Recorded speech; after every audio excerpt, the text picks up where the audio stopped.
Hello students, welcome back to competition roof channel. और students, जैसा कि आप सभी जानते ही हैं कि DSSB KVS की एग्ज़ाम कभी भी हो सकता है, तो हम लोग उसी को टारगेट करके अपनी तैयारी कर रहे हैं बहुत अच्छे से। इसके अलावा यदि आप यूपी PGT TGT या फिर आप नवोदय का एग्ज़ाम देना चाहते हैं तो ये वीडियो आपके लिए बहुत ही महत्वपूर्ण होने जा रही है, क्योंकि इस वीडियो में, इससे पिछली वीडियो में मैंने आलोचना ग्रंथ आप लोगों को करवाए थे और आलोचना ग्रंथों से हमेशा प्रश्न पूछे जाते हैं।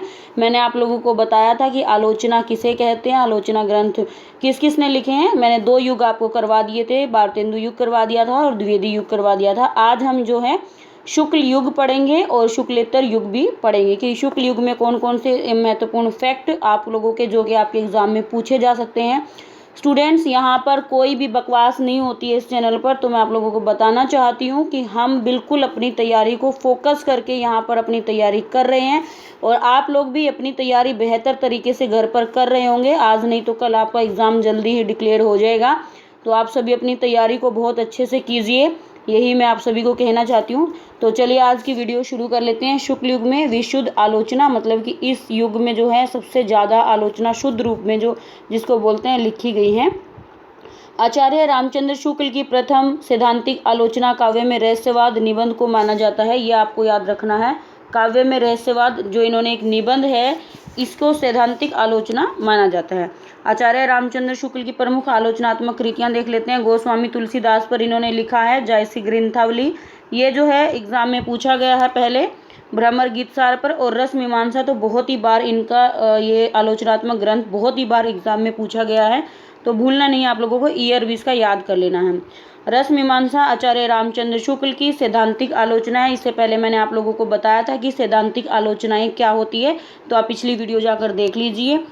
आचार्य रामचंद्र शुक्ल ने आलोचना के क्षेत्र में विरोधों का सामंजस्य सिद्धांत प्रवर्तन किया, यानी कि विरोध भी है वहाँ पे लेकिन उनके साथ एक सामंजस्य भी है। इसका जो सिद्धांत का प्रतिपादन किया था वो किसने किया था? आचार्य रामचंद्र शुक्ल ने। यहाँ पर आप 2 से 3 स्टार बना लीजिए, बहुत ही इंपॉर्टेंट फैक्ट है। आचार्य रामचंद्र शुक्ल आनंद की अभिव्यक्ति के आधार पर काव्य के 2 विभाग मानते हैं। बहुत इंपॉर्टेंट है स्टूडेंट्स, इस चैनल पर जो है बिल्कुल ही आपकी तैयारी या आपके एग्जाम में जो प्रश्न पूछे जाते हैं उसी को टारगेट करके मैं आप लोगों को बहुत ही महत्वपूर्ण फैक्ट यहाँ पर लेकर आती हूँ, जो कोई भी इस तरीके से आपको नहीं करवाएगा। तो आप यदि चैनल पर पहली बार आए तो चैनल को सब्सक्राइब ज़रूर कर लें। आचार्य रामचंद्र शुक्ल आनंद की अभिव्यक्ति के आधार पर उन्होंने काव्य के 2 विभाग माने हैं। पहला, आनंद की साधना अवस्था या प्रयत्न पक्ष को लेकर चलने वाले, जैसे रामचरितमानस। इन्होंने आनंद की साधना अवस्था में किस किस को माना है? रामचरितमानस को माना है, पद्मावत को माना है, हमीर रासो, पृथ्वीराज रासो, छत्र प्रकाश, ये सभी प्रबंध काव्यों को माना है। और दूसरी होती है आनंद की सिद्ध अवस्था या फिर उपभोग अवस्था, मतलब एक आनंद में साधना की अवस्था होती है, दूसरे आनंद में उस आनंद को सिद्ध किया जाता है या उपभोग पक्ष को लेकर चलने वाले, जिसमें जैसे कि सूर सागर हैं, कृष्ण भक्त कवियों की पदावली है, बिहारी सतसई है, रीतिकाल के कवियों के फुटकल श्रृंगारी पद हैं, रास पंचादायी है, वर्णनात्मक काव्य हैं। अर्थात जैसे जो अपने श्रृंगार रस में क्या होता है कि इसमें प्रेमी जो है प्रेमिका के हर प्रेम के रस को जो है पी लेना चाहता है, यानी कि उसका उपभोग करना चाहता है, तो यहाँ पर ऐसा ही कुछ दिखाया गया है। आचार्य रामचंद्र शुक्ल ने अंग्रेजी के कुछ रचनाओं का भी हिंदी में अनुवाद किया है, जैसे देख लेते हैं हम लोग। कल्पना का इन्होंने किया है, कल्पना का आनंद इन्होंने अनुवाद किया है। मूल रचना किसकी है? एसे ऑन इमेजिनेशन की है। आपसे ये पूछा जा सकता है कल्पना का आनंद साहित्य, आदर्श जीवन या विश्व प्रपंच। देखिए, आचार्य रामचंद्र शुक्ल से संबंधित आप हर एक फैक्ट अच्छे से कर लीजिए, कुछ भी पूछा जा सकता है, क्योंकि आलोचनात्मक ग्रंथ में जो है रामचंद्र शुक्ल का बहुत ही महत्वपूर्ण स्थान है।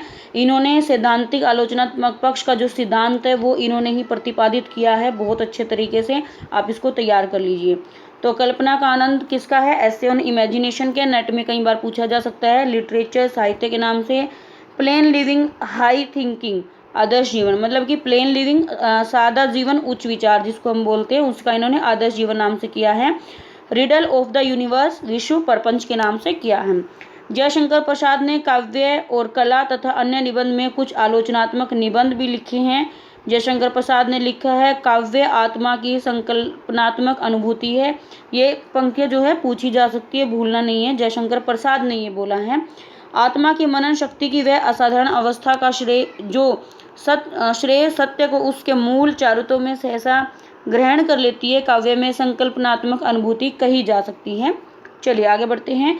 सुमित्रानंदन पंत प्रथम छायावादी कवि हैं जिन्होंने छायावादी कविता के बचाव में आलोचनात्मक लिखी है। ये माना सुमित्रानंद पंत ने कुछ आलोचनात्मक ग्रंथ भी लिखी हैं, किस लिए? उन्होंने छायावादी अपने साहित्य को बचाने के लिए। सुमित्रानंदन पंत के पल्लव के प्रवेश को छायावाद का घोषणा पत्र कहा जाता है। ये बहुत ही बार पूछा गया प्रश्न है। छायावाद का घोषणा पत्र किसको कहा जाता है? पल्लव को कहा जाता है। और ये क्या है? एक आलोचनात्मक ग्रंथ भी है। पंत के अनुसार कविता हमारे परिपूर्ण क्षणों की वाणी है, ये भी याद रखना है। बाकी हम पंत के आलोचनात्मक ग्रंथ देख लेते हैं। गद्य पद है, शिल्प और दर्शन है, छायावाद पुनर्मूल्यांकन, ये बहुत इंपॉर्टेंट है, इस पे 3 स्टार बना लीजिए। छायावाद पुनर्मूल्यांकन 1965 में लिखा गया इनका ग्रंथ है। सूर्यकांत त्रिपाठी निराला ने लिखा है कविता परिवेश की पुकार है।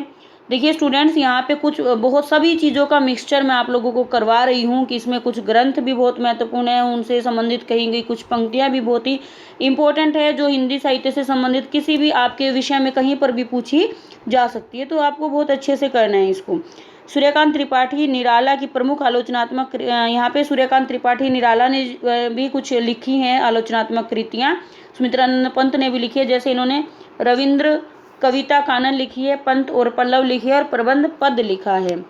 निराला ने कवित्व को हिंदी का जातीय छंद कहा है, ये प्रश्न पूछा जा सकता है। हिंदी का जातीय छंद कवित्व किसने कहा है? ये निराला जी ने कहा है। चलिए, आचार्य रामचंद्र शुक्ल के अनुवर्ती अन्य आलोचक, मतलब शुक्ल के समय के अनुसार जो भी और अन्य आलोचनात्मक ग्रंथ जो लिखे गए हैं उनके बारे में देख लेते हैं।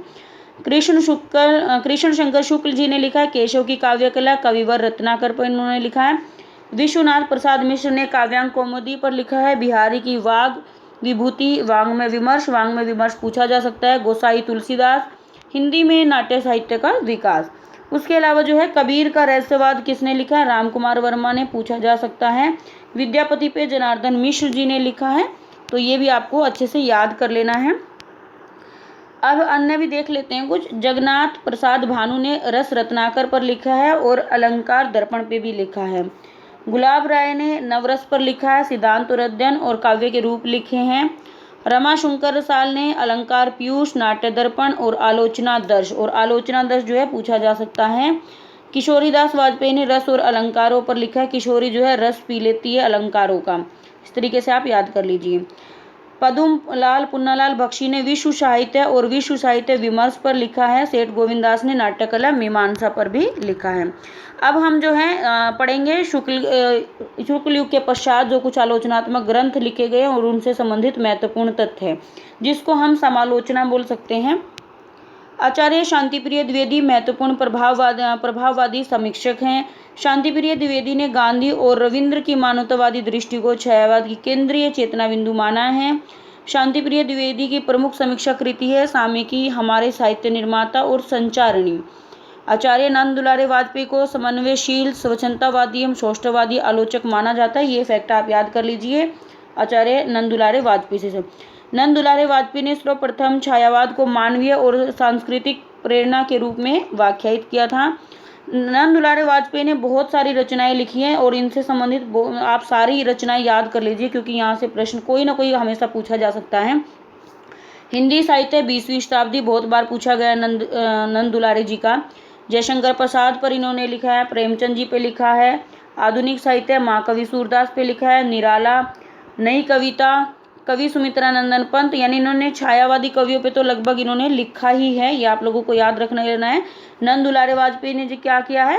छायावादी चारों कवियों पर लिखा है। जयशंकर प्रसाद पे भी लिखा है इन्होंने, निराला पर भी लिखा है और सुमित्रानंदन पंत पे भी लिखा है, ये याद रखना।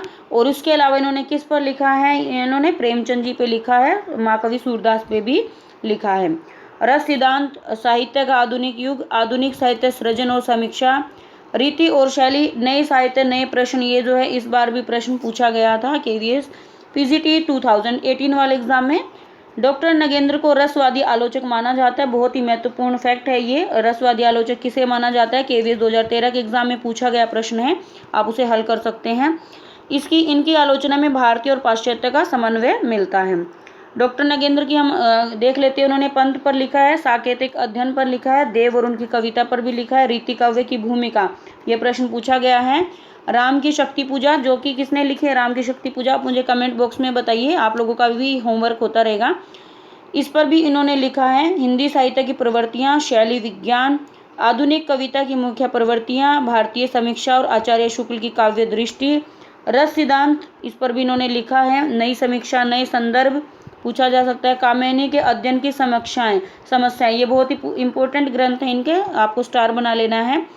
भारतीय काव्य शास्त्र की भूमिका, सियाराम शरणगुप्त, भारतीय सौंदर्य शास्त्र की भूमिका, काव्य भीम और साहित्य का समाज शास्त्र। आचार्य हजारीप्रसाद द्विवेदी को चिन्मुखी मानवता के अन्वेषक के रूप में जाना जाता है। आचार्य हजारीप्रसाद द्विवेदी ऐतिहासिक सांस्कृतिक चेतना संपन्न मानवतावादी आलोचक हैं। हजारीप्रसाद द्विवेदी के हम ग्रंथ देख लेते हैं। उन्होंने सूर साहित्य पर लिखा है। हिंदी साहित्य की भूमिका KVS 2013 के PGT के एग्जाम में पूछा गया प्रश्न है, बिल्कुल भी गलत नहीं करना है।